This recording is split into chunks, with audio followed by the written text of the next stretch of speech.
Voilà, donc merci beaucoup à l'équipe du festival, en partenariat avec la ville de Marseille, pour nous accueillir. Et merci bien sûr à toutes les intervenantes et intervenants de cette table ronde de m'avoir rejoint ici. J'excuse d'ores et déjà Yann Potin qui n'a pas pu se joindre parmi nous. Nous avons reconfiguré un petit peu cette table ronde. On espère que vous allez malgré tout apprécier cette discussion. En fait, cette discussion, Estelle et moi, Estelle donc à mes côtés, nous en avions parlé au moment où le thème du festival sur le temps et le contretemps avait été dévoilé. Et il se trouve que la question des agendas faisait partie de notre quotidien à toutes les deux, puisque Estelle travaillait avec Marc Bessin autour d'un projet de recherche sur les agendas agricoles, dont elle nous touchera deux mots tout à l'heure. Et en ce qui me concerne, j'avais collecté peu de temps auparavant un fonds d'archives dans lequel une belle collection d'agendas y prenait place, dont je vous parlerai aussi un petit peu. Et du coup, cette question des agendas, elle se pose parce que bien sûr, les agendas sont l'outil de la gestion, de l'organisation, de la maîtrise du temps. C'est un peu la raison pour laquelle on a intitulé cette table ronde « Les agendas maîtres du temps ». Et c'est aussi des agendas comme objet d'archives qui prennent place dans des espaces où le temps se veut infini, celui de la conservation. Pour réfléchir à cette question autour des agendas, de quelles histoires finalement au pluriel nous parlent ces agendas et de quel temps ils évoquent, je suis ravie d'accueillir mes trois compagnons ici présents.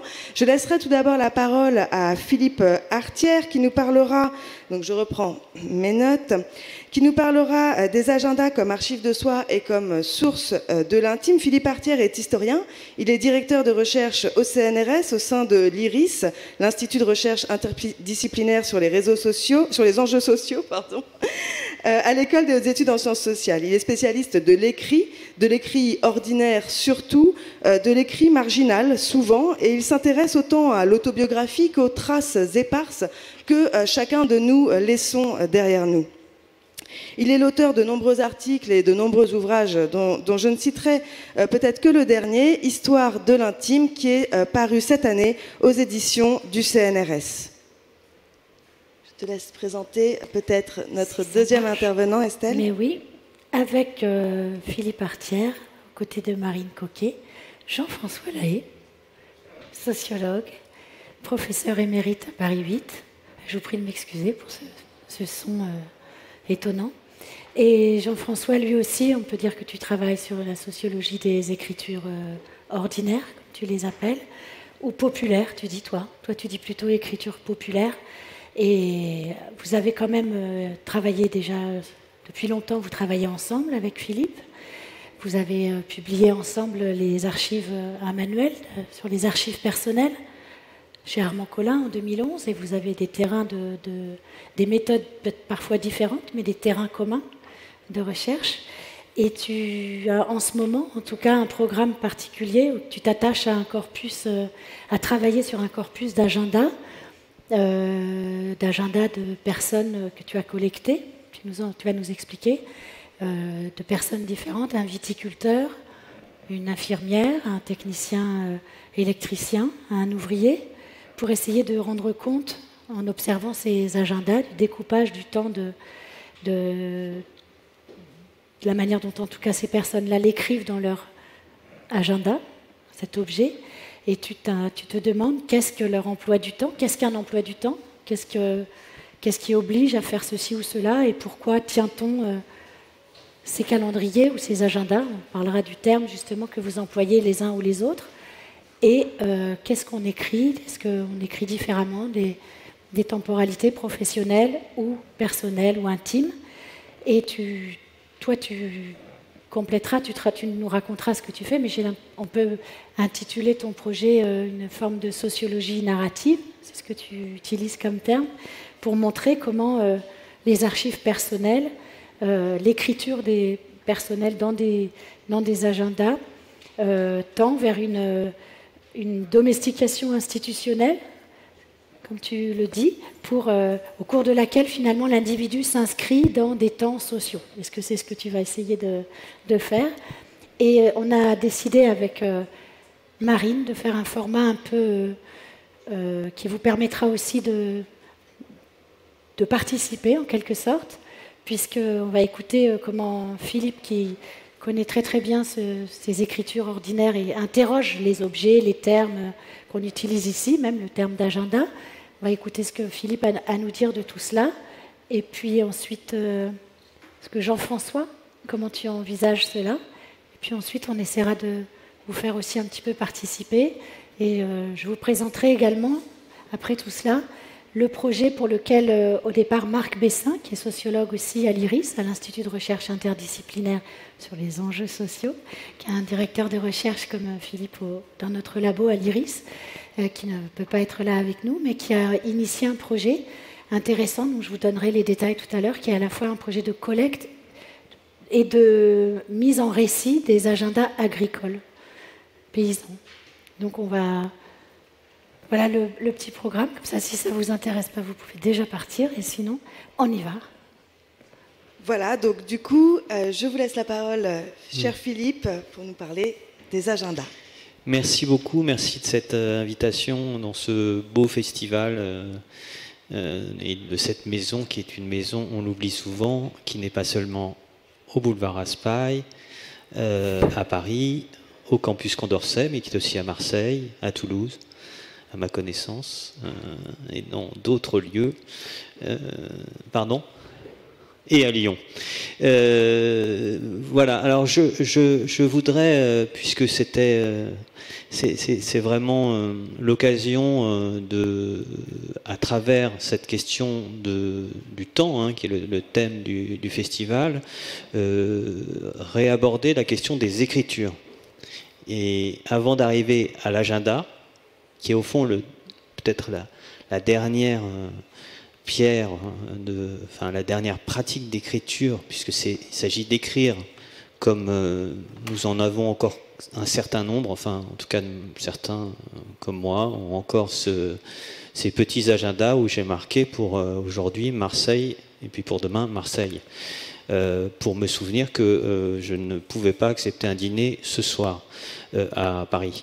Donc ces petits agendas-là, et puis ces autres agendas-là, qui sont ceux avec lesquels et sur lesquels il nous arrive de travailler. Alors je vous en ai apporté deux de ma petite collection.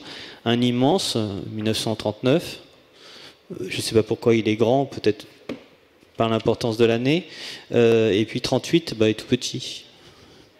Mais c'est d'abord pour partir de cette question des supports de l'écriture, et notamment du fait que ce qui est tout à fait frappant avec les agendas, c'est que c'est toujours marqué dessus, agenda, avec l'année.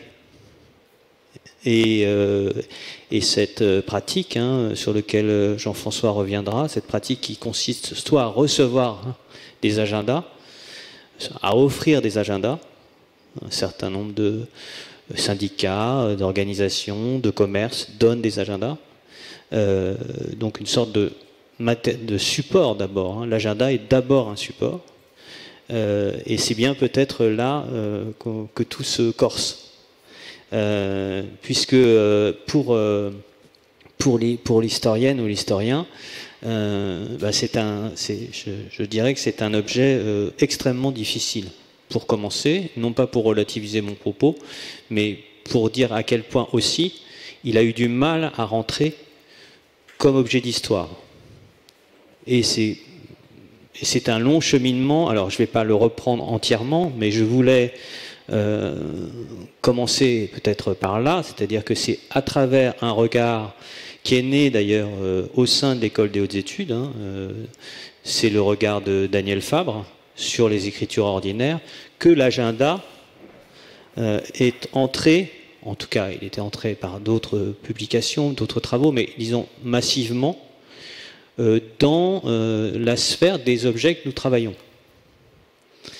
Et on verra, peut-être il est rentré, mais peut-être qu'il est rentré un peu par la fenêtre, sans qu'on sans qu'on le considère pour ce qu'il est véritablement. J'y reviendrai. Alors, c'est d'autant plus un objet complexe que dans la majorité des cas, c'est un objet pour soi.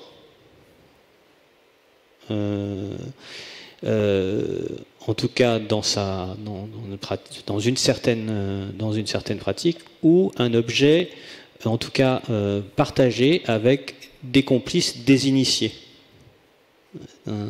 C'est à la fois quelquefois une écriture vraiment personnelle ou une écriture plurielle. Si j'insiste sur ce point, c'est qu'il est souvent donc très bref, très elliptique, à bien des égards, bien des égards compliqué à interpréter, compliqué à croiser avec d'autres sources, et puis par ailleurs, très souvent, enfin c'est une pratique qu'on voit dans les archives, raturée. Et donc, une fois que l'événement est passé, eh bien, on le barre. On le barre avec plus ou moins de soin. Je me souviens de travailler avec Emmanuel Giry dans les archives du gouvernement et notamment du ministre de l'Intérieur en 68, Fouché. Il barre tout. Avant d'être remercié à la fin mai, il barre tout. C'est-à-dire qu'on a en fait un agenda qui n'est que rature. Ce qui est un objet passionnant en histoire, la rature, mais qui a été précédemment, évidemment, nourri par d'autres travaux sur la rature, en particulier en génétique textuelle, en littérature. Pour dire là aussi que ces études en sciences sociales sur l'écriture, elles se nourrissent en permanence quand il s'agit de prendre ces objets-là, d'objets identiques, mais qui sont des objets qui sont très souvent très valorisés, comme les agendas d'écrivains. Les agendas d'hommes politiques ou de femmes politiques, les agendas d'écrivains et d'écrivaines sont des objets qui étaient dans les archives. Enfin, en tout cas, du point de vue légal, les agendas, on y reviendra, de la présidence de la République, sont conservés. Sachant qu'il y en a plusieurs. Alors, je disais que cet objet, il était très énigmatique, et il est aussi, c'est la gageure, il est aussi très rare à trouver. Et Jean-François Lahaye nous en parlera. Il parlera de la manière aussi dont il les collecte, dont il les, je dirais, chine. Donc et ça aussi c'est un élément intéressant qui dit quelque chose sur ce qu'on appellerait des papiers sans importance. C'est-à-dire que lorsqu'on trie des papiers, l'agenda écrit éphémère généralement passe à la poubelle. Et contrairement à d'autres objets qui sont très valorisés dans nos sociétés occidentales, telles que la correspondance. On a du mal à jeter une lettre reçue, un agenda. Alors, évidemment, tout ça a une histoire, et c'est un peu de cela dont on parlera. Il se trouve que, principalement aujourd'hui, et c'est le troisième objet, c'est ce dont Estelle et Marc parleront, c'est la famille. La famille comme lieu conservatoire. La famille comme archiviste, puisqu'il n'y a pas que les archivistes patentés et diplômés, il y a aussi les archivistes, les institutions archivistiques que sont la famille, certaines institutions, et qui n'ont pas le même mode d'archivage, mais qui pratiquent cette même mise de côté. Alors je voulais insister d'abord là-dessus, parce que c'est vrai que immédiatement un festival sur le temps, on aurait pensé, tiens, on va faire quelque chose sur le journal intime, sur le journal personnel, pas sur l'agenda. C'est-à-dire que l'agenda donne immédiatement, et en tant qu'historien, c'est très compliqué, puisque en fait, l'agenda est une inscription du futur. D'un futur antérieur, mais d'un futur. Alors, est-ce qu'il a eu lieu? Est-ce qu'il n'a pas eu lieu? C'est de ce point de vue, bon, moi j'aime ces objets-là, hein, comme le buvard, c'est un objet magnifique d'histoire, parce que en fait le buvard absorbe toutes les inscriptions et n'en donne à voir pas beaucoup. Alors cet objet agenda, c'est ce qu'on considère souvent, et c'est aussi le titre de cette table ronde, c'est une organisation d'une activité. C'est d'abord ça, et d'une activité ou d'activité. C'est l'organisation des vies. Avec parfois ces superpositions qui sont à la fois la vie professionnelle et la vie personnelle, la vie familiale, voire la vie des enfants. C'est pas seulement la vie familiale. Et cette superposition, elle rend extrêmement difficile aussi son utilisation. Pour autant, cette utilisation, elle est pas, enfin, cet objet n'est pas sans histoire, puisqu'on peut, même si on peut toujours remonter à des origines plus lointaines, mais pour la période en tout cas contemporaine, ces objets disons, se généralisent à partir du moment où la pratique de l'écriture et donc l'alphabétisation se généralise. Donc fin 19e, début 20e, ce sont des objets qui entrent véritablement dans les bureaux, les ateliers, les maisons, les fermes. Ça, c'est je crois, un élément qui rejoint tout le travail qui a été mené par un certain nombre de chercheurs, d'ailleurs aussi de l'école des hautes études, autour d'une histoire de l'écriture ordinaire et d'une pratique et d'une prise d'écriture, comme disait Daniel Fabre. Alors, une fois qu'on a dit ça, on n'a pas beaucoup avancé, sauf que, vous l'avez peut-être remarqué, c'est un objet qui est précisément de sciences sociales. C'est-à-dire que en historien, on peut difficilement le lire tout seul, et c'est vraiment un objet croisement, un objet entre la sociologie, l'anthropologie, et ça c'est peut-être aussi très très intéressant, parce que cette question de la pratique d'écrire son futur, hein, de se projeter et de l'inscrire surtout, évidemment, ça n'est pas une pratique qu'on peut avoir dans toutes les situations. Le cas le plus classique, c'est la clandestinité. On ne va pas trouver des agendas de résistants. Ou alors ils sont très codés. Mais on dit toujours il n'y a pas d'archives. Ben non, il n'y a pas d'archives personnelles dans des situations d'urgence, dans des situations de grande précarité. Il n'y a pas forcément ces agendas-là, puisque les temporalités sont des temporalités de crise. Alors peut-être qu'on pourra aussi, et ce serait à mon avis un des angles, c'est l'agenda comme objet de routine, écriture de la routine, et puis parfois l'agenda, prise d'écriture, où on prend particulièrement attention à cet objet-là. Je pense aux travaux qui avaient été publiés par écrit autour des agendas d'adolescents, notamment la fin du collège, avec là un souci. On tient son agenda scolaire et puis on le partage à la fin avec d'autres et on le garde comme souvenir.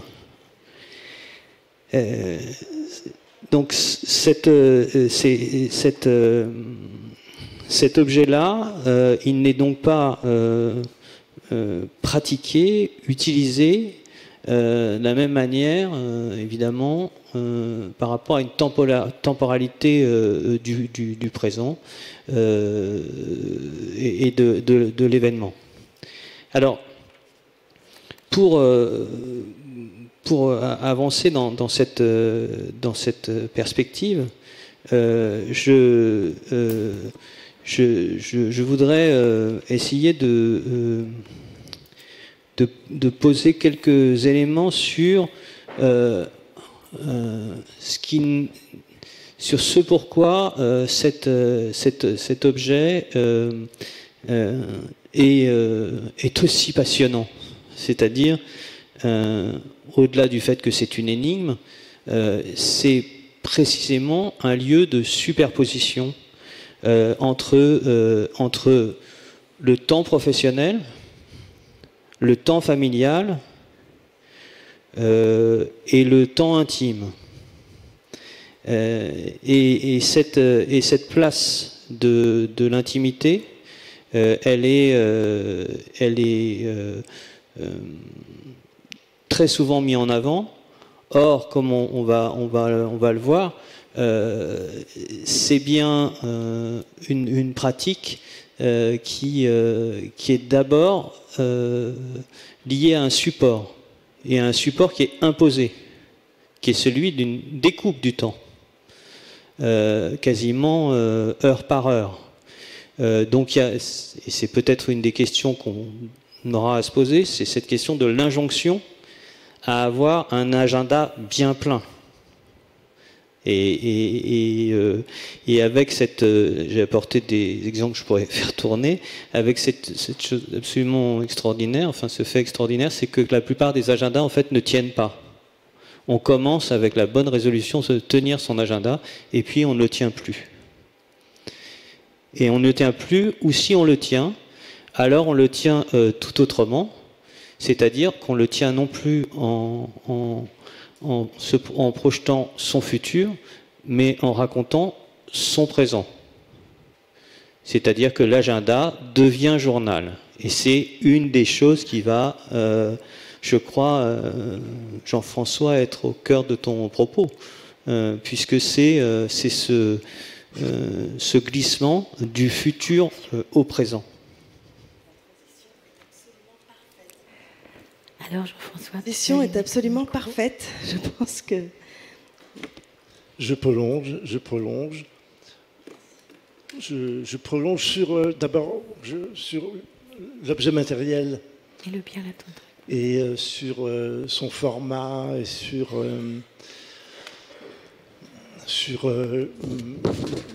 le matin, l'après-midi, le soir, le découpage du temps.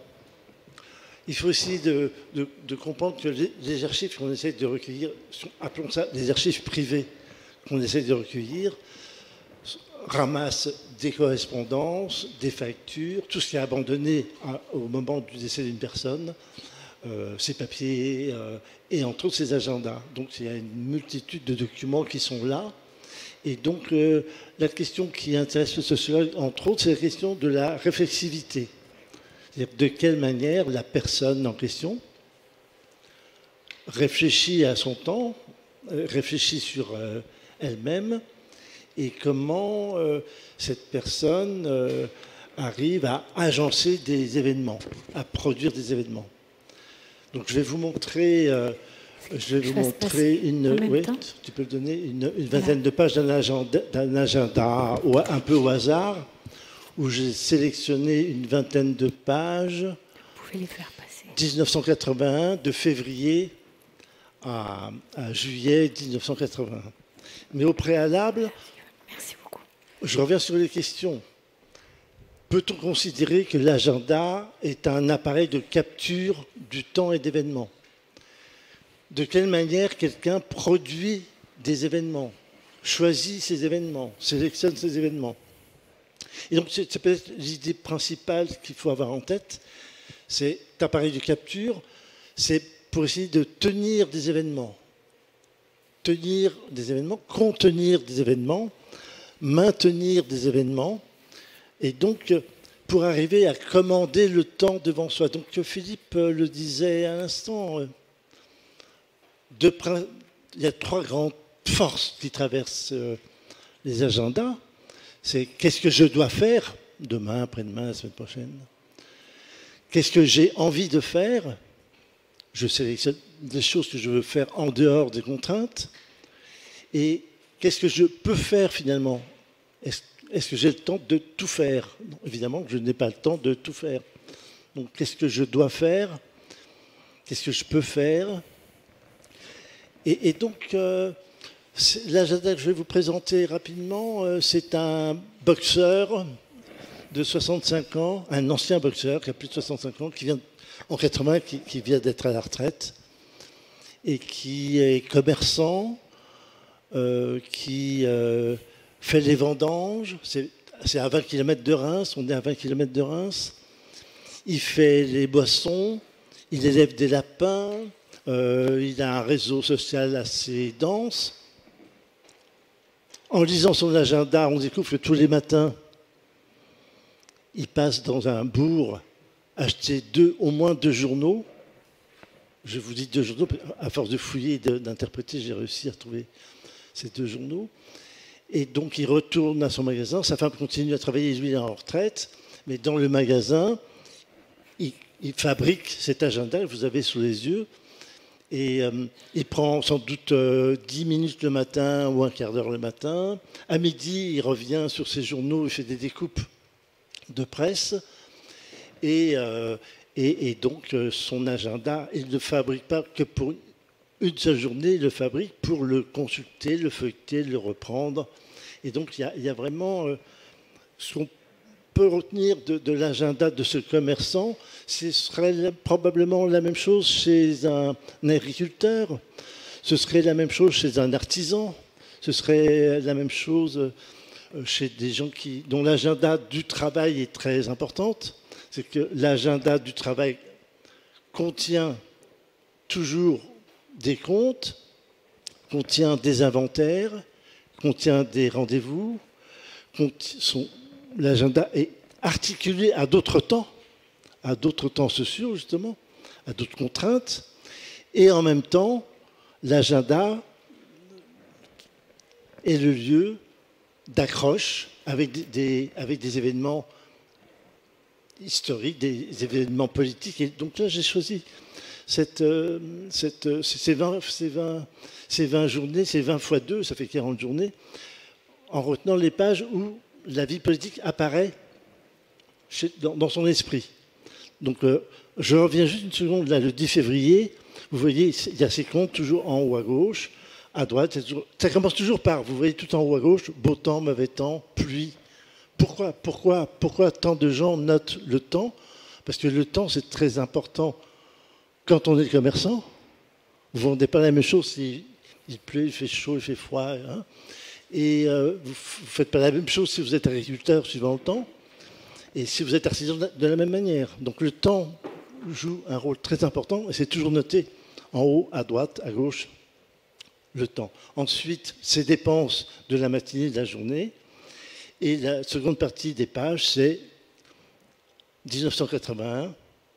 On peut tourner. Bon, voilà. Bon, non, là, c'est juste la rencontre entre 2 amis. Donc il légende des photographies. Les 2 amis, rendez-vous à Paris. C'est Giscard et Schmitt, et c'est par ses amis. Enfin bon, lui voit 2 amis, bon. Et ensuite, là, c'est un peu la royauté française. C'est bon, c'est pas dire. Hein. Alors, Coluche se retire en 1981, le 13 mars. Coluche se retire comme candidat à la République. Et donc, vous voyez toujours en haut à gauche, le 12, c'est comptes des additions. Vous voyez qu'il revient sans arrêt en rouge. Il révise ses comptes, parce que ce n'est pas assez précis, donc il révise ses comptes. À droite, la même chose, vous avez des dépenses, des factures, pharmacie, et donc avec des additions, et hop, Cole se retire. Donc vous voyez, les temps sont simultanément, se croisent simultanément. Là où il habite, il relève déjà les résultats du premier tour, donc dans ce canton de Dolmans. Et donc vous voyez qu'il écrit très précisément les résultats, il réécrit les résultats. Donc vous voyez des personnes qu'on a oubliées, Huguette Bourchardot entre autres. Et donc il fait un tiercé tout en bas, vous voyez tout en bas. Il fait un tiercé 1, 5, 7. La chose politique s'intéresse beaucoup et en même temps il y a une distance. Voilà.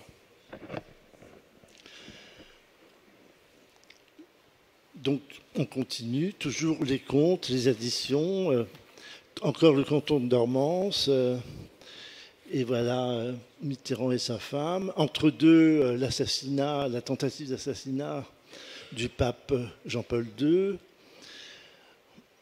Et voilà le président, son premier ministre, le premier secrétaire. Enfin bon, donc il est très. La vie politique, il la note, il découpe, il colle. Et ça lui fait une espèce de portfolio de ce qui se passe semaine après semaine, eu égard à cette élection. Et donc là, j'ai choisi juste cette série en prenant que les pages où il y avait des accroches liées aux élections présidentielles, mais évidemment, dans le même agenda, vous aurez d'autres séries d'accroches à des événements. Vous aurez par exemple une série très forte, puisque c'est un ancien boxeur.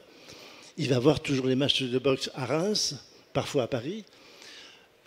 Donc il découpe dans la presse tous les combats de boxe et on a toute l'histoire de la boxe sur plusieurs années, puisque ces agendas, on a 40 ans d'agenda de cet homme.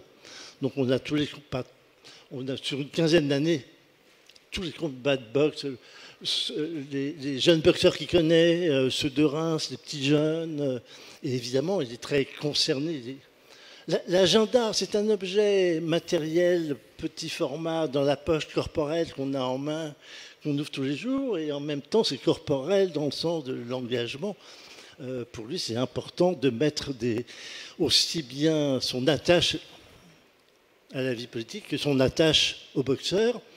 Troisième série qu'on trouve dans son agenda, c'est surtout à partir de 1972, des photos coupées toujours dans la presse de femmes relativement dénudées, chose qui apparaît, je vous dis, en 71-72. Donc on peut réfléchir sur qu'est-ce qui fait qu'un homme en 72, il doit avoir 55 ans.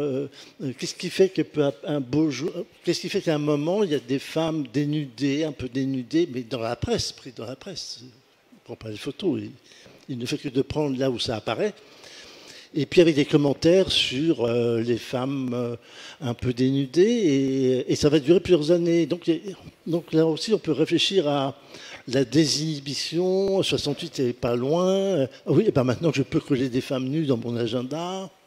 Enfin, vous voyez, on peut s'interroger sur comment on ose avancer, soutenir des événements dans un agenda. Donc tout ça pour dire que moi, ce qui m'intéresse, c'est, je disais, la réflexivité, c'est comment s'attacher à des événements, comment faire des événements. Cet agenda, c'est quasiment des événements qui sont faits pour lui. Cet homme fait des événements pour lui. Hein, il attrape des morceaux et il fait des événements pour lui. Et donc notre problème, c'est d'essayer d'interpréter son degré de proximité et son degré de. Est-ce que dans les autres archives, en dehors des agendas, on va trouver d'autres traces qui permettraient de confirmer et d'avancer ces hypothèses sur la production des événements? Et donc, encore une fois, pour moi, ça c'est un agenda, c'est une manière vraiment de domestiquer des événements, de se familiariser avec des événements, d'arriver à produire, encore une fois, des événements. Et peut-être que pour finir, un dernier retour en arrière sur l'importance, et Philippe l'indiquait, courant 19e, 20e, la fabrique du temps par les institutions. Évidemment, Le temps, ça s'apprend. J'étais le 2-3 septembre à la sortie d'un collège, sortie des 6e, et une des enfants retrouve ses parents, et elle dit « Oh, j'ai un mauvais emploi du temps ». Alors sa mère lui dit « Je comprends. Pourquoi c'est... J'ai des trous. » T'as des trous, je comprends. Ben, oui, j'ai des trous dans mon emploi du temps. Des trous à 9, 10, 11, 12 ans, des trous dans un emploi du temps, on apprend. Il y a du vide. Entre deux cours, il y a 1 heure de vide, il y a 2 heures de vide. Et donc, la fille, petite fille, rajoute, ça me plaît pas d'avoir ce trou. Qu'est-ce que je vais faire? L'emploi du temps, l'agenda, vous voyez, est une aide à combler des trous, est une structuration des trous, en quelque sorte. Et donc, ça m'intéresse du point de vue de combien de temps faut-il pour apprendre à mesurer le temps, à aller à un rendez-vous à la bonne heure, et à gérer sa journée, et à gérer sa semaine. Et donc, c'est intéressant parce que c'est vraiment un outil disciplinaire au sens foucaultien du terme. C'est pas simplement une discipline du temps, c'est aussi une discipline sur son corps, sur sa façon de penser, sur le rapport aux autres, sur ce qu'on ne doit pas oublier. Et donc, les agendas sont bourrés d'injonctions, comme le disait Philippe tout à l'heure. C'est bourré d'injonctions, mais que l'on doit apprendre à domestiquer. Donc pour finir, on peut retenir cette idée. C'est sans doute un petit appareil de domestication parmi plein d'autres. Merci. Merci Jean-François. Mais sur le corpus que tu étudies, qui est plus large que l'exemple que tu donnes là, pour revenir et mettre un peu en miroir ou en parallèle, je ne sais pas comment on dit, avec ce dont parlait Philippe, on voit tout de suite les différences. C'est-à-dire Philippe a commencé en parlant des choses qu'on inscrit dans le futur, donc de ce futur antérieur, du futur qu'on inscrit pour ne pas le louper, ou pour y penser, ou pour même parfois se l'infliger, préparer ce futur qui arrive. Là, pour l'exemple qui circule ou qu'on a vu, il fabrique son récit. Donc on voit là la différence, et ces injonctions de domestication, elles sont... ça dépend vraiment, même si l'objet est le même, cet agenda que présente Marine avec l'objet, donc qui est là, qu'on connaît tous, l'usage qu'on en fait, effectivement, varie beaucoup. Et on le verra même avec l'exemple du projet de recherche de Marc Bessin sur les agendas agricoles, qui sont aussi une espèce d'injonction. Si ces objets étaient distribués dans les fermes, mais on en parlera tout à l'heure, c'est aussi dans une injonction de rationalisation par les conseils agricoles et les fournisseurs qui donnaient l'objet même. Donc on voit que les usages en sont très différents. Oui, enfin, ils sont très différents, mais ils sont toujours, il est toujours détourné, parce que ce qu'on vient de voir là, ça n'a pas la fonction de l'agenda, qui est encore une fois une fonction de prendre la commande. Dans le commerce, qui est d'inscrire un rendez-vous, d'inscrire un cours qu'on a à donner, un séminaire. Dans tous les carnets scolaires que l'on peut recueillir, on pourrait vous demander vos agendas scolaires éventuellement, on trouve 1000 choses autres que le cours de mathématiques et de français demain matin. Oui, donc il y a un florilège. C'était la question de la temporalité de l'écriture. C'est-à-dire que la prise d'écriture là, c'est une prise d'écriture, tu l'as bien dit, et c'est ça qui est tout à fait frappant, c'est le détournement, à certains égards, c'est même une résistance par rapport à la pratique de l'agenda, puisque on note ses comptes du jour. Donc si on note ses comptes du jour, c'est qu'on l'a déjà dépensé, on ne met pas l'argent. Et je voulais à ce titre-là dire que les sciences sociales aiment beaucoup le populaire. Et ont rarement envie de s'examiner eux-mêmes.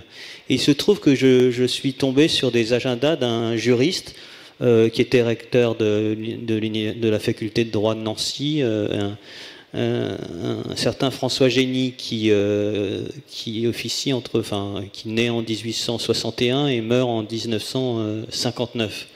Et dans ce qu'on pourrait appeler un journalier, puisque ça, en fait, ce sont des journaliers, hein, c'est une pratique qui consiste à écrire, et comme tu l'as dit, à retenir un certain nombre d'événements de la journée. Eh bien, ce docteur honoris causa, ponte du droit positif, je vous lis son entrée du lundi 23 janvier 1905. Je prépare ma leçon de droit approfondie de mercredi prochain et je range diverses choses. À 5 heures, cours de Melun sur la culture physique et morale dans les collèges et universités d'Angleterre. Le soir, à 8 heures, présente Simonet à notre conférence de Saint-Vincent-de-Paul. Les journaux de ce matin nous ont appris de Russie de graves émeutes après répression sanglante. Révolution de 1905, on renvoie à la conférence qui est au même moment. et le lendemain, toute ma journée est prise par la préparation de ma conférence. Et chaque fois aussi, il y a le beau temps et le froid. Mais on ne peut comprendre en fait pourquoi ça l'intéresse lui, juriste, le beau temps et le froid, alors qu'en fait il est avec ses incunables et il quitte pas son bureau quasiment. C'est parce que par ailleurs c'est un propriétaire forestier, donc pour lui c'est très important. Mais ça dit aussi toute la nécessité, et tu l'as dit Jean-François, quand on ne dispose que des agendas, on peut très vite partir dans des impasses. Oui, des fausses pistes. Des fausses pistes. On avait, avec Jean-François, travaillé sur un journal d'un employé de l'Arsenal à Cherbourg. Et puis, il y avait des signes qu'on n'arrivait pas à comprendre. Et puis, au bout d'un moment, des petits rectangles, tu te souviens. Et puis, au bout d'un moment, on s'est aperçu que c'était des rapports sexuels. Donc, il notait... on trouve dans différents agendas... Ouais. Premier rapport, tel jour, premier rapport, deuxième rapport. Non, mais excusez-nous, on n'est pas très fort, mais on a mis quelques mois avant de se dire, bon, il faut s'y résoudre. Et en fait, tout ça n'aurait... C'est pas des rapports de la banque, enfin bref. Et donc, oui, vos agendas, les nôtres aussi sont un peu codés. Nous aussi, vous aussi. Il y a des informations qu'on code légèrement. C'est mon agenda, personne ne va tomber dessus, mais malgré tout, on a une espèce de pudeur où on code un certain nombre d'informations. Et donc, en fait, les agendas sont bourrés d'énigmes. En fait, le préalable de tout du travail qu'on essaye de faire, on a 87% d'énigmes. On ne comprend rien. Un agenda, on n'y comprend rien. Oui, on comprend rien. On comprend rien, sauf ce que nous ont appris quand même beaucoup. Je pense aussi à des historiennes comme Michel Perrault, qui ont travaillé sur des journaux, mais aussi des correspondances. C'est qu'en fait, c'est extrêmement difficile de travailler sur un seul objet écrit, un seul support, et que c'est plutôt ce qu'on appelle la littératie, c'est-à-dire l'environnement. Et tu l'as bien montré dans ton exemple, l'environnement de chacun à l'écrit. La presse qui est disponible, celle qu'on lit, celle qu'on peut découper, les livres qui sont là. Il arrive qu'il y ait des citations, et on le voit chez François Génie comme chez l'ancien boxeur. C'est évidemment chaque fois des mobilisations fortes. Et puis il y a des agendas laïques. Par exemple, ces agendas-là sont laïques, mais néanmoins il y a toujours le saint, le saint patron. Et tout ça, c'est aussi pour dire que finalement, de l'agenda jusqu'à présent, et je ne crois pas que Marc et Estelle parlent véritablement, vont parler des agendas, mais vont parler d'une manière justement de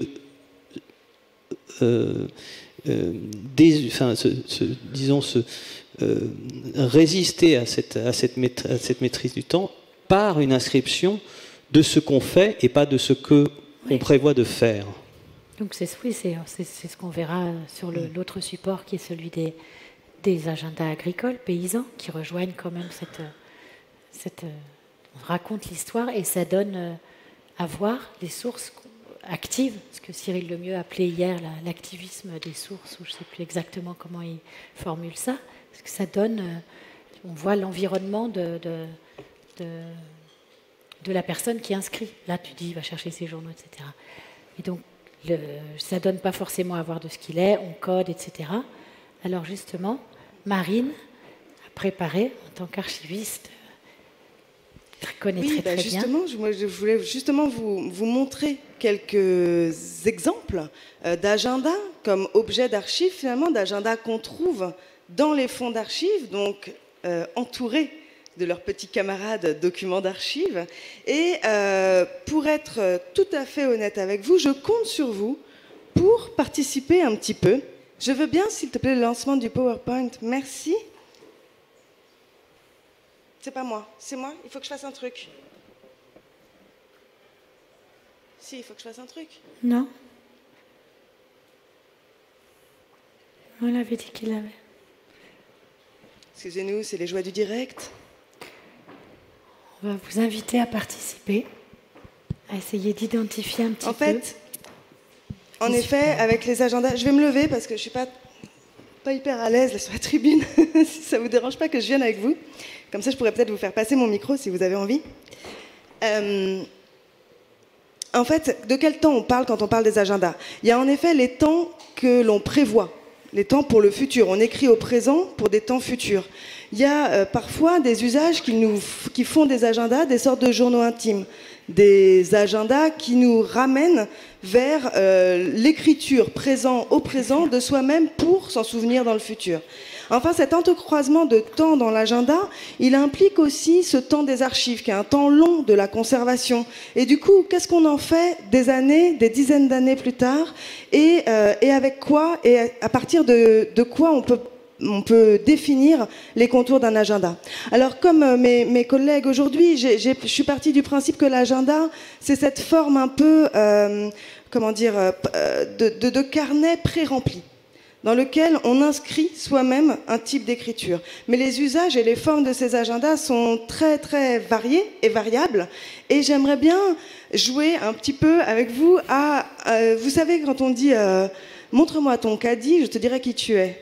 J'aimerais bien savoir si on peut jouer à « montre-moi ton agenda, je te dirai qui tu es ». Je voudrais, si tu peux passer la première. Oh, on n'y voit rien du tout. Ah. Alors, c'est un peu triste, du coup. Mais... Dommage. Vous voyez, c'est un agenda semainier, là, pour le coup. Il y a la semaine entière qui est sur une double page. Il date de 1985. Et j'aimerais bien, si vous avez envie de réagir, Jean-François, Philippe, Estelle, et bien sûr, n'hésitez pas à me demander le micro si vous avez envie d'essayer de savoir un peu de quel type de personnes ça pourrait bien venir, un tel agenda. Est-ce que vous arrivez à lire quelque chose ou pas du tout? Bon, parce que nous, on voit quand même le nom de tutelle. Hein. Ouais. On voit quand même... Il y a des horaires, il y a des horreurs, il y a du CNRS, il y a de l'INSERM. C'est un ministre de la Recherche, quelque chose comme ça? Oh, bravo. Est-ce qu'on peut passer à la diapo suivante, Estelle? C'était quel ministre de la Recherche? C'était donc Jean-François Théry, qui est directeur de l'organisation et de la promotion de la recherche au ministère de la Recherche et des Technologies. Donc, c'est pas le ministre de la Recherche, mais c'est un de ses principaux administrateurs.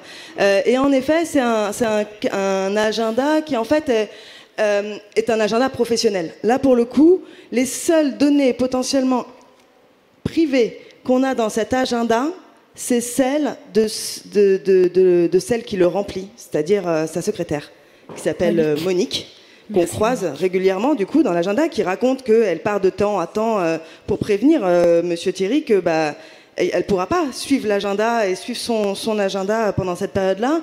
Elle dit aussi quand elle a un rendez-vous médical, elle dit voilà, finalement cet agenda de Monsieur Théry, il nous parle de l'emploi du temps d'un professionnel à haute responsabilité dans un ministère, mais il nous parle aussi finalement de quelqu'un dont on n'aura sans doute jamais les agendas dans les archives. C'est un agenda qu'on trouve aux archives nationales. Deuxième exemple, alors c'est pareil, je suis désolée, c'est des photos d'archives, donc forcément c'est lisible avec un peu d'effort. Ça n'a... Ah oui, ok. Ça n'a rien à voir, on est en 1912. Et là, par exemple, on a ce qu'on appelle un agenda, ce qui est noté agenda 1912, avec le numéro des jours qui s'affiche sur la colonne de gauche. Et puis, je pars pour Safrou, arrivé à la colonne de la colonne d'Elbise, repos. Là, on est sur quel type de profil, à votre avis? C'est complètement un militaire. Alors, merci. Jean-François, c'est qui? Tu sais qui c'est? Est-ce que tu sais qui c'est? Tu vois pas? Philippe? Mais ça, c'est un agenda transcrit, ça? Alors, ça... Qu'est-ce que c'est que cet objet? C'est une bonne question. Est-ce que tu peux passer la diapo suivante, s'il te plaît, Estelle? En fait, s'il y a moyen de la dézoomer, c'est des feuilles... Ah, non, ouais. C'est des feuilles volantes sur papier plume qu'on trouve dans les archives d'Édouard Brémond, qui est administrateur de la ville de Rabat en 1912-1913. Et en effet, c'est un militaire qui, en fait, retranscrit jour par jour. Ça doit être, j'imagine, une sorte de consigne qui, en tout cas, lui permet à lui de retrouver l'information pour rédiger les comptes rendus qu'il fait à ses supérieurs et qu'on trouve dans le reste de son fond.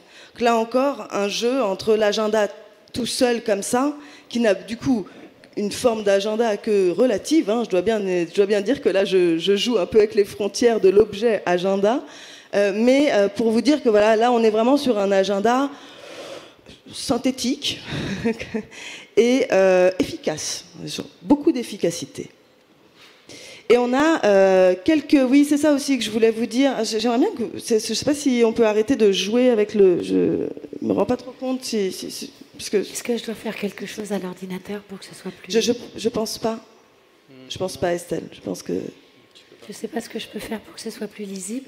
Je pense qu'on va s'en sortir comme ça. Je m'excuse hein, de la qualité des photos.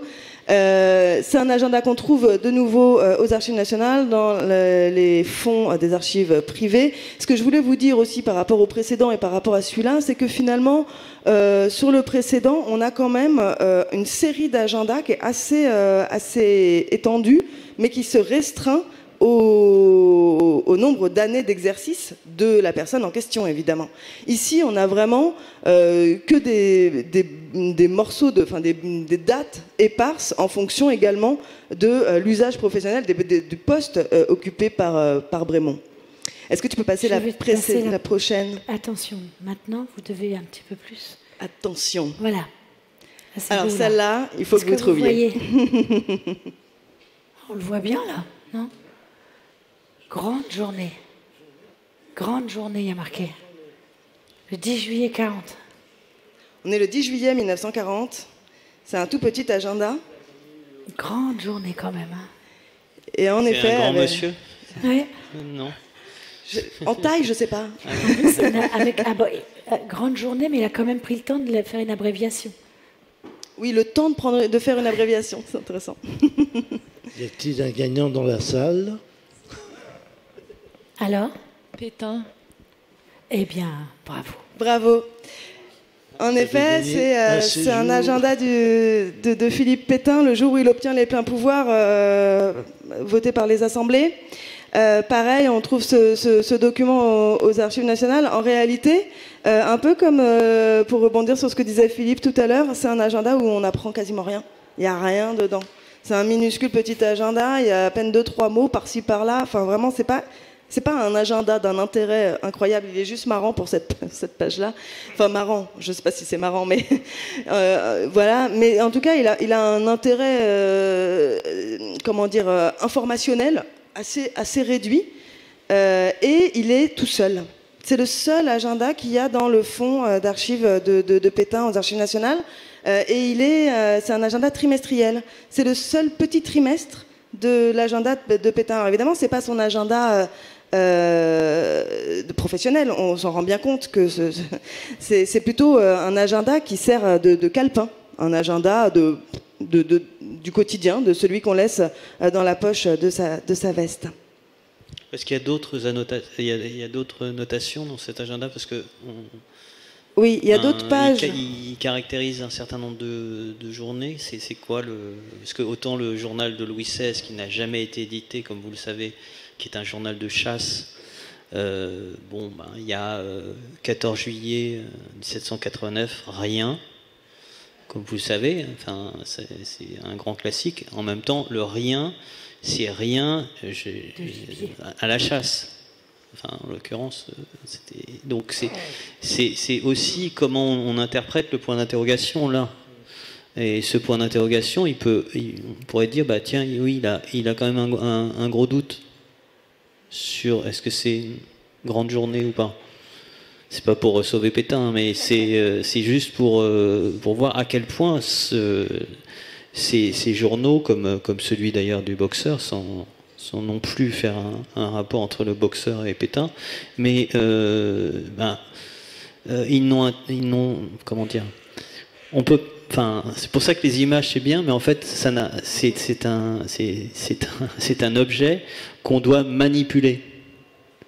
On peut pas, et c'est très intéressant d'ailleurs dans le contexte qui est le nôtre de numérisation absolue des archives, c'est-à-dire que c'est des objets qu'il nous faut pouvoir manipuler. On ne peut pas travailler sur des images avec les agendas. Mais je suis tout à fait d'accord. C'est pour ça que je spécifie que c'est un unique spécimen et qu'on n'a qu'un carnet de trimestre comme ça. Le fonds Pétain, il n'est pas énorme aux Archives nationales.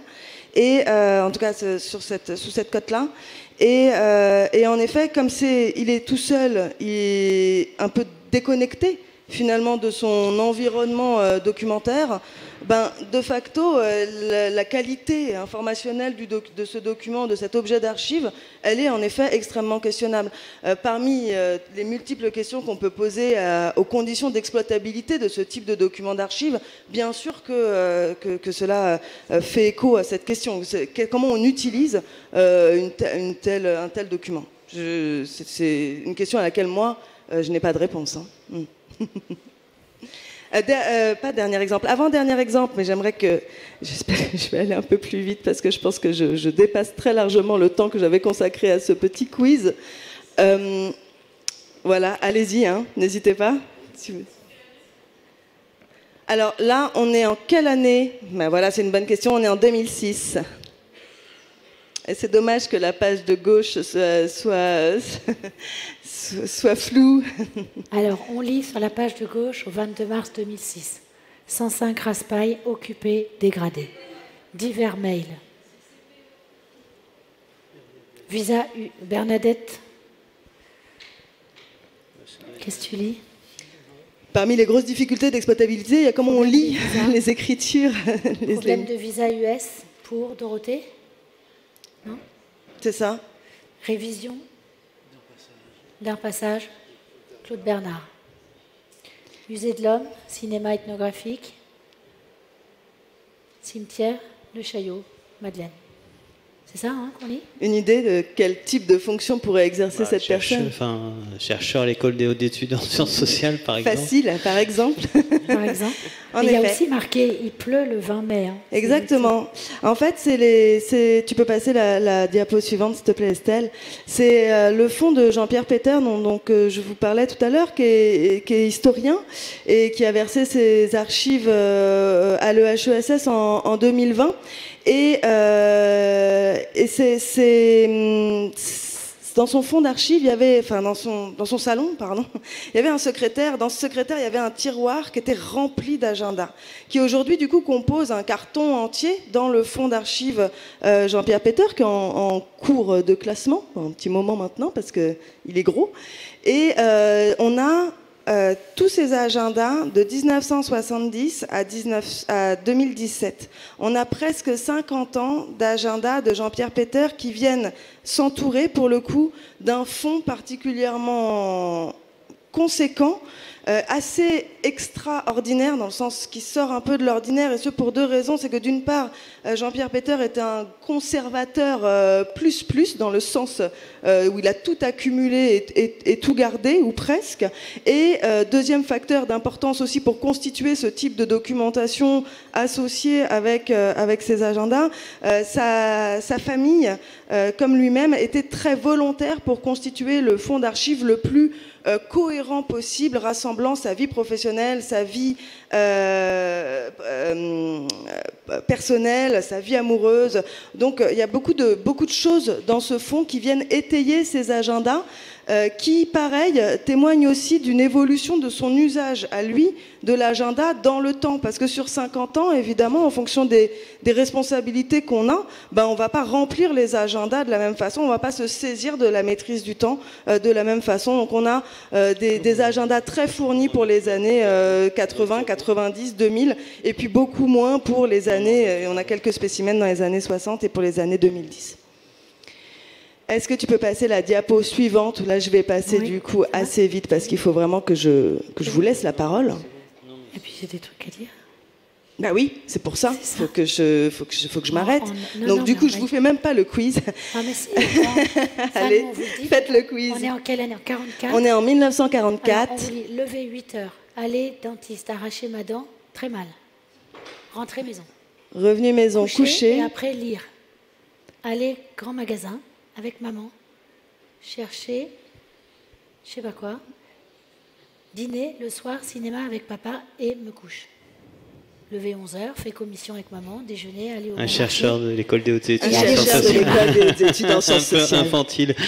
Non, un enfant, enfin, visiblement, ce qui rejoint le côté hyper scolaire quand même, de cette on peut dîner, on peut dire papa, maman sans... On peut dire papa, maman. Des fois, il y a... Oui. Alors, c'est tout ce que je peux dire. C'est un chercheur des hautes études en sciences sociales, enfant.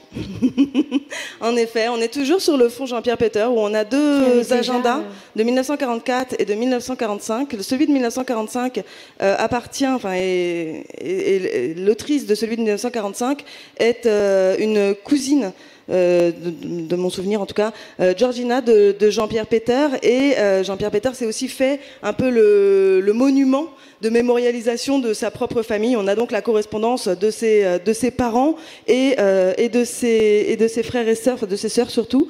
Et voilà, parmi les choses qu'on peut trouver aussi dans les fonds d'archives, comme un peu, comment dire, des agendas qui sont des spécimens, qui ne sont pas à comprendre dans une série entière, bien que là, le fonds d'archives étant tellement riche que du coup, on peut réinsérer cet agenda dans un contexte documentaire. Néanmoins, il est parfois des écumes un peu du temps qui sont laissées par l'intermédiaire de ces agendas et qui nous permettent d'avoir parfois des paroles qu'on ne retrouve pas nécessairement toujours et partout. Pourquoi je vous dis ça? Parce qu'en réalité, dans les fonds d'archives, on a en effet des agendas, on en trouve assez souvent, mais avec des biais de collecte qui sont énormes, évidemment. Ce que je vous ai présenté, là, ce sont des agendas d'hommes qui ont conservé leurs agendas et dont les agendas ont été considérés comme suffisamment importants pour pouvoir être collectés et mis en archive dans des institutions de conservation.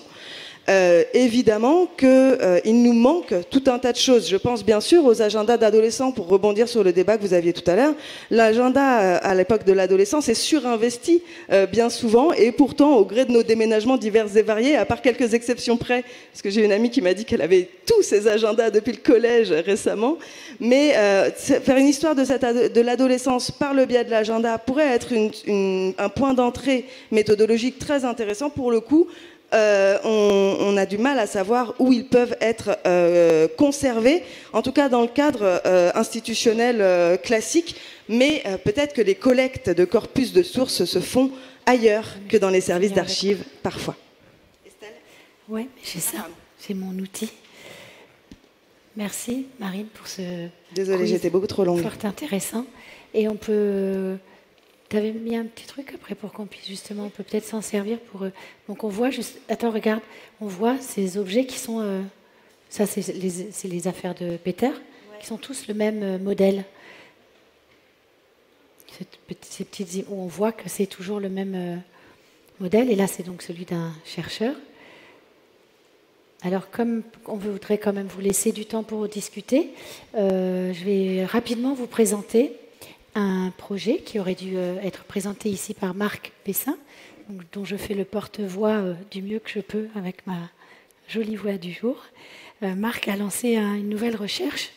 Donc Marc Bessin, qui est directeur de recherche au CNRS et qui travaille beaucoup beaucoup aussi avec Jean-François. On peut dire c'est une sociologie des présences sociales. Il travaille sur les temporalités aussi avec Benoît Haché, qui est là, qui travaille où ils travaillent ensemble sur une sociologie des temporalités ou temporaliste, je ne sais pas comment vous dites. Moi, je trouve temporaliste, je comprends moins bien, mais voilà. Et Marc a décidé de travailler sur les agendas paysans. Donc, il appelle ça donc les agendas des présences en famille agricole. Et pour repartir du corpus sur lequel ce qui lui a donné l'idée de travailler là-dessus, c'est qu'il a les archives privées, 60 années d'agenda qui étaient gardés donc dans la ferme de ses parents en Normandie, dans la Manche, où depuis 1960, sa mère remplit dans des agendas qui sont des ouvrages un peu de ce format-là, c'est le même format que cela, qui étaient donc distribués par soit les fournisseurs agricoles, donc soit les fournisseurs pour les outils. Le plus souvent, c'est le modèle Bridel qui était gardé par sa mère, jusqu'à plus récemment où elle allait chez Prise Unique acheter un modèle à peu près similaire parce que les fournisseurs agricoles ne donnaient plus. Mais donc il y a 60 années, donc ça fait un joli corpus, de cet objet. Et où là, pour continuer ce qu'on disait depuis le début de cette rencontre, ce n'est pas du futur antérieur qui est écrit, mais c'est un moment, Marc se souvient, et c'est là-dessus qu'il va essayer de travailler, qu'il y a dans la journée, dans le rythme de la journée à la ferme, un moment d'écriture pour ses parents. En fin de journée, en général, il y a un moment d'écriture où on écrit, pour le coup, on consigne ce qui s'est passé. Il y a très rarement des choses inscrites en avance. On a, mais c'est pareil, on ne va pas bien voir. Donc vous imaginez bien qu'on a, j'essaye d'aller un peu vite pour qu'on puisse discuter avec vous. Donc on a plus de 15 000 pages que Marc a essayé d'identifier. On essaye de les numériser en ce moment, mais pas simplement pour la patrimonialisation des outils, des objets, de constitution d'un corpus, mais pour, je vais vous expliquer après, essayer de faire parler ces agendas. Donc pour illustrer et continuer d'illustrer, de lire ensemble, je vais vous lire parce que je ne sais pas si on voit bien, c'est une page prise au hasard en 76, donc il y a le vendredi à gauche, le samedi à droite, donc il y a je vais au catéchisme, bouteille de gaz 24,05 €, pain, c'est ça, hein, pain, orange, gâteau, 7,50 €. L'après-midi, je vais avec... Je me souviens plus, je le vois plus. Le père. Je vais avec le... Je ne sais pas qui. Bref, elle va au village, elle va voir Marcel. Elle a vendu des œufs aujourd'hui, donc des œufs de la ferme. Donc tout ça est mis comme ça. Le pain. Et puis, il fallait charrier de la terre. Et sur l'autre page, il y a Roger Le Breton. Je ne sais pas ce qui s'est passé avec Roger Le Breton ce jour-là. Il faut aller apporter les agglos. Son mari, donc il faut mettre de l'essence dans la 204, ça coûte 40 francs. Une ampoule pour le phare de la 204. Je vais porter Marc au foot et Mairie Saint-Georges. Donc tout ça, il n'y a pas de hiérarchie. Tout ça est, enfin, on voit que on ne sait pas encore, enfin, on ne peut pas déterminer si les choses sont organisées, si c'est écrit dans le sens où elle raconte sa journée comme ça, où on voit au même niveau que Guy va porter du fumier chez Picon et graisser le tracteur. Et en même temps, on a aussi Indienne, donc c'est une des vaches de l'exploitation agricole de vaches dont les parents de Marc étaient propriétaires. Donc Indienne, il faut la mettre à saillie pour le gros taureau. Et en même temps, elle a reçu une lettre de je sais pas quoi, avec les feuilles de TVA. Donc on a tout ça qui est consigné. Donc on donne à voir ici à la fois, donc comme vous disiez tout à l'heure, c'est comme dans les agendas qu'on a pu déjà voir, à la fois des approches qualitatives sur ce qui compte dans ce genre de famille, un petit peu à l'image, donc là moins de l'agenda que du livre de raison ou du livre de compte, de comptabilité. Et ça donne des indications comme ça, de l'ancrage local, des différents processus à l'œuvre dans la ferme, mais aussi parfois les notes ne donnent pas elles donnent pas nécessairement d'indications subjectives. Il n'y a pas forcément d'appréciation, mais on peut lire parfois dans les détails de la graphie. Même on avait pris cette page parce que il y a des choses parfois où elle prend le temps de faire un peu de calligraphie, voire des petits dessins, un petit peu comme tu disais tout à l'heure, Philippe, avec les petits rectangles. Un peu, on ne sait pas ce que veut dire, pourquoi cette espèce de S un peu jolie. C'est saillie. Hein, c'est la saillie. C'est la saillie de la vache. Et c'est plus important peut-être que plein de choses. Mais donc il y a 20 000 pages comme ça qui sont intéressantes évidemment. Donc, alors, ce qui est intéressant aussi, c'est que ça donne et ça croise ici, en famille agricole, une vie professionnelle autant qu'une vie familiale qui va pour le parcours de sa maman depuis le mariage jusqu'à son veuvage où elle a continué d'écrire. Et l'idée de donc, travailler sur ce corpus en tant que sociologue, c'est pas seulement pour interroger les présences sociales et puis pour marxer aussi. Vous travaillez ensemble aussi beaucoup dans la même approche que Robert Castel. D'ailleurs, on prépare un colloque sur la réception des travaux de Castel. Et donc, ce n'est pas seulement cette approche-là qui est mise ici à l'épreuve avec ce corpus, mais le projet relève de ce qu'on appelle un format de recherche-action participative, puisque Marc Bessin envisage avec ce chantier d'enquêter sur les pratiques d'écriture du quotidien. On est attaqué par des bêtes.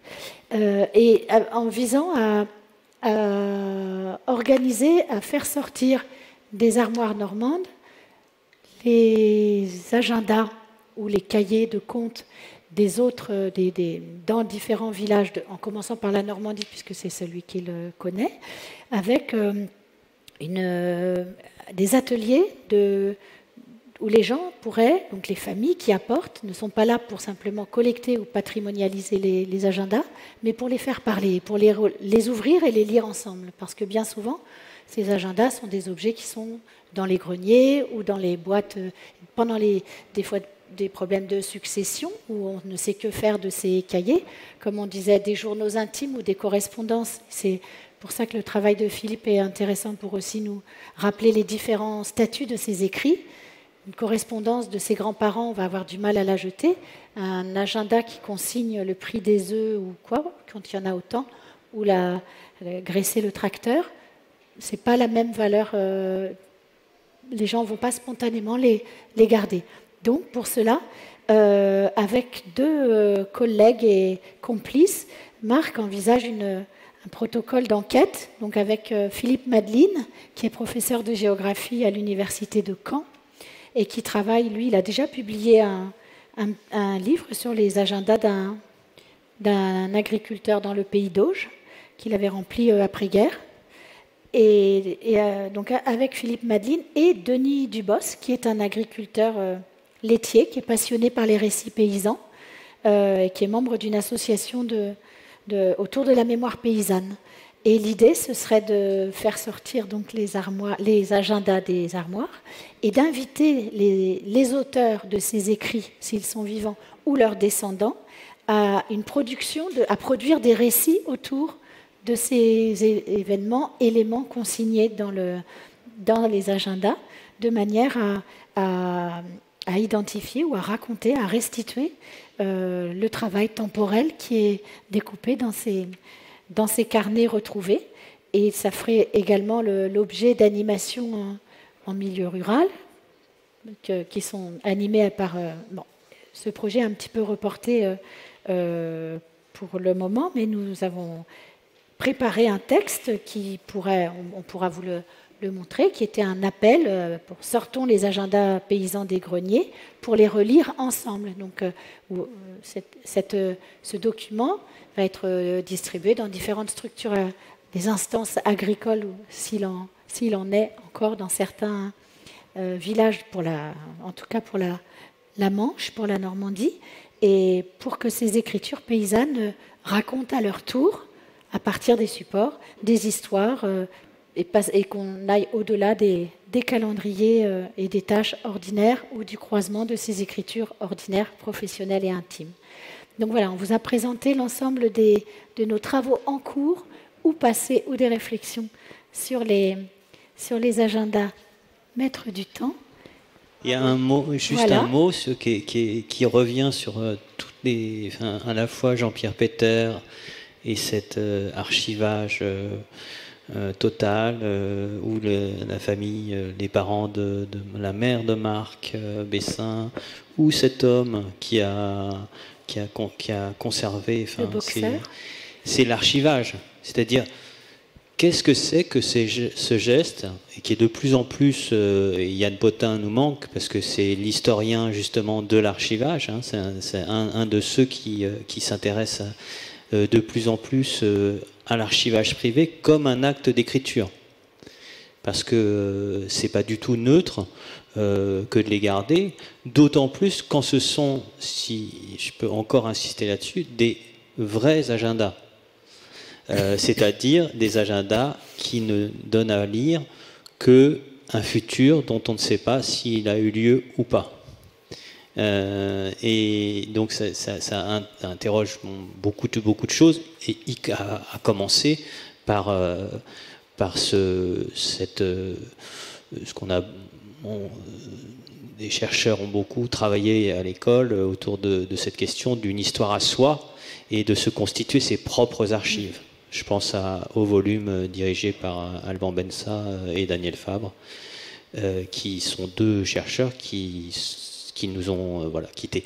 Et c'est vraiment, à mon sens, une des vraies questions, c'est pourquoi cet objet existe encore. Pourquoi il est... Parce que... Et ça, je le lance un peu ce point, parce que c'est très troublant. Qui a un agenda? Qui utilise encore un agenda? Non, enfin, on vous écoute. Non, c'était une blague, mais allez-y, vous avez sûrement des choses à nous dire. Plein de gens qui ont des choses à dire. Une dizaine, 10 personnes. Oui, n'hésitez pas à demander le micro, du coup, 10 sur 30. Bonjour, merci, c'était très intéressant. Moi, j'ai une question, une remarque. Première remarque, je ne sais pas, mais j'ai eu l'impression qu'il y avait un présupposé sur l'injonction de l'agenda rempli. Et je me demandais dans quelle mesure c'était plutôt une injonction située et non pas quelque chose de commun à tous. Bien sûr. Et la deuxième question, c'est l'enjeu des agendas numériques de nos jours. Je ne sais pas si c'est un enjeu d'archivage ou pas. De toute façon, les questions des RGPD, je ne sais pas comment vous pouvez accéder à tout ça, mais ça va être comment rechercher après avec ces nouveaux façons de tenir un agenda. Merci. Sur votre remarque, évidemment, la page qu'on a tout de suite du 13 et 14, c'est vraiment... situé dans le sens où on a au moins 5 scènes, ça ouvre sur 5 scènes différentes. La première phrase, je suis au catéchisme. Donc évidemment, Madame Bessin va faire le catéchisme. Donc on peut rechercher d'autres sources qui raconteraient le catéchisme en 1976, à tel endroit, qu'est-ce qui se passe. On peut trouver d'autres sources écrites là. Ensuite, il y a la visite chez le père Édouard Marcel pour vendre des œufs. Donc, c'est un marché, pas un marché. Marcel, elle va revendre. Donc, c'est toujours des scènes. Ces 2 pages ouvrent à 5 scènes qu'on doit explorer par ailleurs avec d'autres archives. Oui.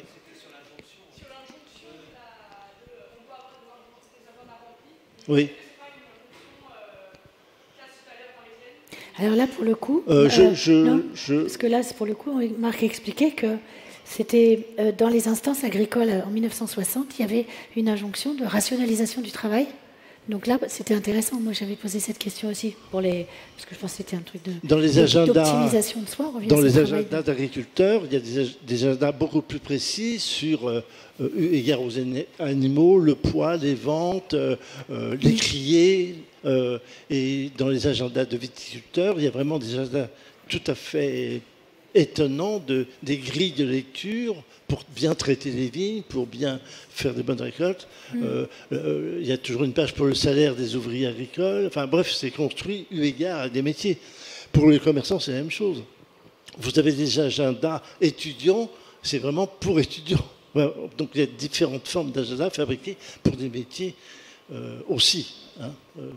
Philippe, laisse la vie ajouter. Oui, il y a quand même, dans votre question, il y a un point qui est essentiel, c'est le support, effectivement, qui est en vente ou qui est donné à l'air injonctif, et en même temps, c'est d'abord un support pour l'écriture, et une écriture dont on peut dire que très souvent, elle s'affranchit de cette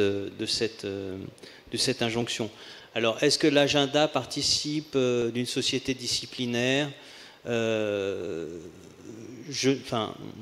je n'en suis pas sûr, même si, si vous relisez le premier chapitre de Surveiller et punir, qui est assez exemplaire de ce point de vue-là, la question de l'emploi du temps est vraiment une question centrale. Et Foucault en fait une des figures du disciplinaire. Alors, est-ce qu'on peut aller jusqu'à dire qu'il y a une intériorisation à travers cet objet de cette injonction à organiser sa journée, à la rationaliser, en tout cas, si on se place simplement du côté médical, eh bien, une des sources quand même très intéressantes sur une histoire de l'intime et une histoire des corps, c'est de disposer effectivement d'une série de 60 ans où on voit qu'est-ce que c'est que la pratique qu'on peut avoir, la pratique de consultation, puisque ces rendez-vous-là sont généralement notés. En même temps, j'ai aussi envie de répondre avec cet autre exemple, qui est que dans les séries qu'on a d'agenda, très souvent, le moment pour les hommes du service militaire est un moment où il n'y a pas d'agenda, parce qu'en fait, cette organisation, on ne la tient pas. De même, ou à l'inverse, là je ne l'ai pas apporté, mais j'ai des journaux de bébés par Nestlé, où il y a une injonction,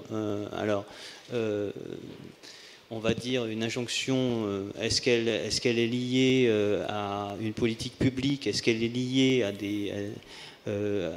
des entreprises, disons, privées, de noter chaque jour ce qui change chez bébé, quoi. Avec des photos, enfin il y a de la place pour des photos, mais là encore, on est dans le journal, on n'est pas dans l'agenda. Par contre, le carnet de vaccination, par exemple, ça, on peut se demander dans quelle mesure le carnet de vaccination, avec le rappel à faire à telle date, ça ne relève pas effectivement d'une écriture qui n'est pas sienne. Peut-être je vous réponds très très brièvement sur la question du numérique et on va essayer de faire un peu court sur les réponses parce que j'avais l'impression qu'il y avait quand même pas mal de questions. Ce serait chouette quand même de vous laisser la parole. Je pense que la question du numérique, au-delà des difficultés techniques, technologiques qu'elle implique et auxquelles les administrations, comme la sphère privée d'ailleurs, sont en train de s'atteler, mais qui sont encore loin d'être tout à fait réglées. Je crois que cette question que vous posez, elle rejoint exactement ce que disait Philippe à l'instant, c'est-à-dire qu'est-ce qui explique qu'une information, quel que soit son support, finalement, traverse le temps et nous parvient in fine. Et ça, c'est une question qui concerne bien sûr les agendas, mais qui concerne en fait tous les documents d'archives.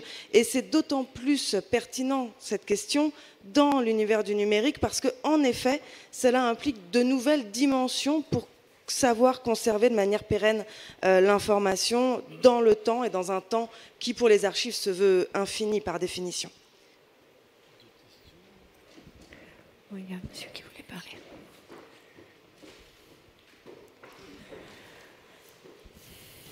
Bonjour, merci beaucoup et je dirais merci aussi de nous avoir fait partager, de nous avoir montré, de nous avoir fait toucher également ces agendas. Je suis historien du XVIIIe siècle et donc je suis très sensible à cette matérialité et c'est pas dans toutes les conférences qu'on a l'occasion de l'expérimenter. J'avais une question, le terme, la référence foucaldienne est souvent revenue avec cette notion de disciplinaire.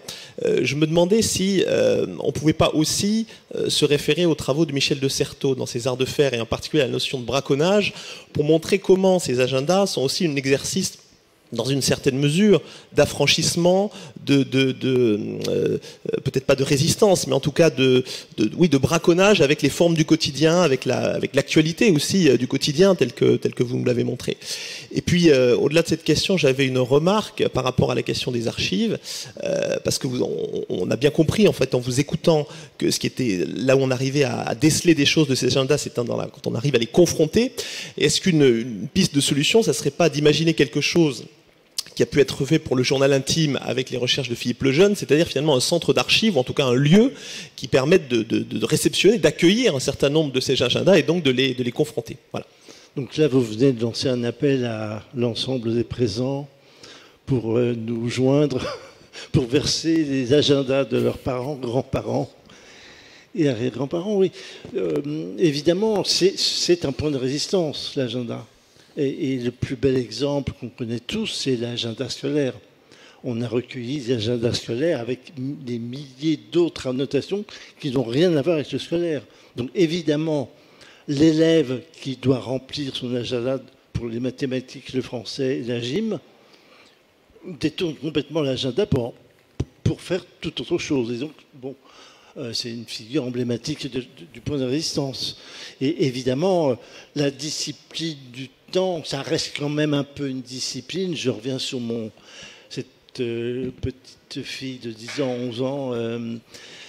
Elle va mettre énormément d'années pour apprendre le temps et apprendre à même le samedi matin, il y a cours. Je veux dire, l'apprentissage du temps, je ne sais pas si vous vous rendez compte, de 3 ans à 17 ans, 18 ans, je ne sais pas si ça vous parle, mais tout le travail corporel, mental, pour se lever, pour se réveiller, pour être à l'heure, être à un rendez-vous, à l'heure. Le nombre de fois où on nous a rappelé notre retard. Oui, donc l'apprentissage de l'horloge est une discipline, parce que l'horloge est tenue par le scolaire, enfin par la discipline. Et donc c'est la même chose pour le travail, c'est la même chose pour le médical. Si vous ratez vos rendez-vous médicaux, au bout de 4 fois, maintenant, vous allez payer 10 € si vous avez raté votre rendez-vous. Enfin, bon, je veux dire, on reste en plein dedans, quoi. Si vous ne soignez pas correctement, nous allons bientôt être sanctionnés. Et on l'est déjà. Enfin bref, vous voyez, il y a quand même ce sous-tendu, une discipline. Voilà. C'est plutôt un tissage au fond. Mais pour revenir à De Certeau, évidemment, ce qui est passionnant dans l'agenda, c'est tout ce qu'on peut découvrir comme échappé, évidemment. Philippe. Et puis, oui, sur l'association pour l'autobiographie, parce qu'elle a 30 ans, donc, et c'est vrai qu'en ayant participé à cette aventure, il faut rappeler que quand on crée cette association, l'archive, enfin, c'est l'archive, enfin, c'est l'association pour l'autobiographie et le patrimoine autobiographique. Et dans ce patrimoine autobiographique, il y a des autobiographiques, donc des récits rétrospectifs, selon la définition que Philippe Lejeune en a donnée au milieu des années 70. Et puis, il y a d'autres pratiques. Il y a le journal. Et là, on voit à Amberieu-en-Bugey, qui est donc la capitale française de l'autobiographie, puisqu'il y a aussi San Stefano en Italie, il y a d'autres lieux un peu partout autour de ces objets. Comment dire, ces objets qu'on a vus majoritairement, parce que bizarrement, on a assez peu vu, sauf quelques-uns que j'ai essayé de vous faire passer où il y a à 10h30, et encore, je pense que c'est le grand de 1939, c'est sans doute des heures de ménage qui sont, et dont une comptabilité de, j'ai fait tant d'heures de ménage tel jour, et puis après, il y a des caractères des tableaux où on dit combien me doit madame un tel, combien me doit monsieur un tel, mais ces objets-là, ils sont dans la masse des écrits. Donc faire un appel spécifique, moi j'aurais tendance à dire non en fait. Ce qui est intéressant, c'est quand vous êtes dans une brocante et quand vous avez vous êtes endeuillé et qu'il faut vider la maison de votre mère, de votre grand-mère, il faut tout prendre ou ne rien prendre. Parce qu'en fait, et c'est ce que Jean Hébrard, par exemple, a très bien fait lorsqu'il faisait il rentrait dans des maisons protestantes et puis il voyait tout ce qu'il y avait. Et c'est à partir de là qu'on peut constituer ce qu'on appelle des paysages graphiques. Parce qu'évidemment qu'on n'écrit pas sur un carnet sans avoir cette affiche-là qu'on a sans les écrits exposés, tels que Béatrice Frankel les a apportés, cette anthropologie de l'écriture dans cette maison. Mais ces écrits exposés, ils sont liés à des écrits intimes, ils sont liés aussi à tout ce que Chartier a travaillé sur la question de Roger Chartier, sur la lecture, et sur la bibliothèque. Tout ça, c'est... Non, mais je veux dire par là que c'est vraiment l'agenda, et en fait, il est au milieu... alors, on peut dire au milieu, soit on peut avoir une lecture foucaldienne, on peut aussi avoir une lecture qui est celle d'un dispositif d'émancipation. Je rejoins, simplement, en tant qu'archiviste, on est rarement d'accord, chercheurs et archivistes, sur pas mal de questions, mais là, on est complètement d'accord. Nous, on collecte les agendas quand ils sont dans un fond, avec des camarades, des copains autour pour nous les enrichir. Peut-être on va pouvoir garder encore 5 minutes, donc peut-être je prends deux questions et on fait des réponses méga plus rapide. On peut aller discuter ensuite dans la cour. Et on peut bien sûr aller discuter après. Parce qu'il y a une autre intervention à la suite, il faut qu'il puisse s'installer, mais nous on peut discuter avec vous si vous le souhaitez dans la cour de la Vieille Charité avec plaisir.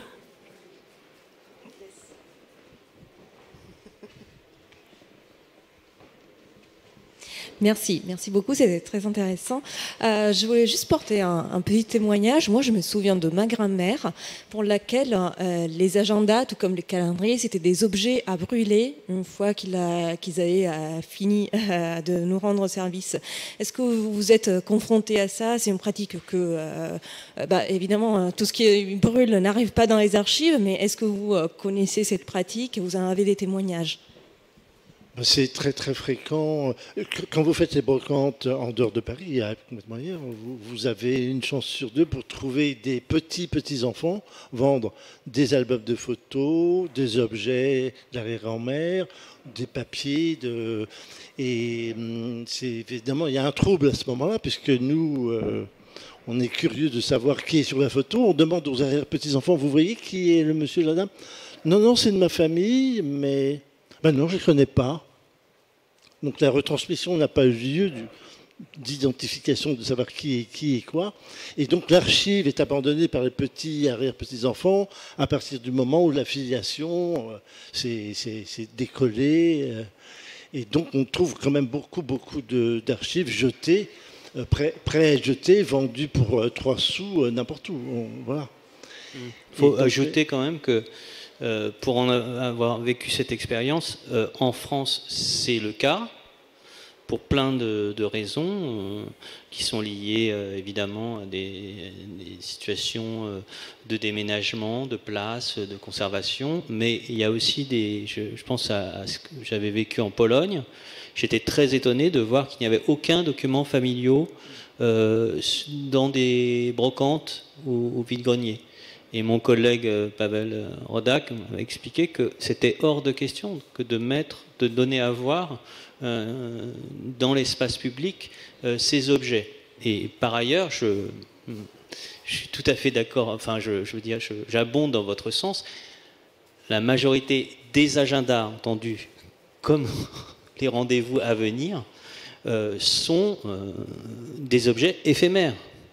Donc, c'est intéressant de voir que, oui, c'est souvent des personnes qui ont une considération d'eux-mêmes qui les conservent, ou qui ont une considération de l'institution qui est la ferme, par exemple, qui se disent c'est la vie de notre vie, c'est cette ferme. Et donc ce journal, c'est l'exploitation. Enfin, c'est notre, j'allais dire, c'est notre capital.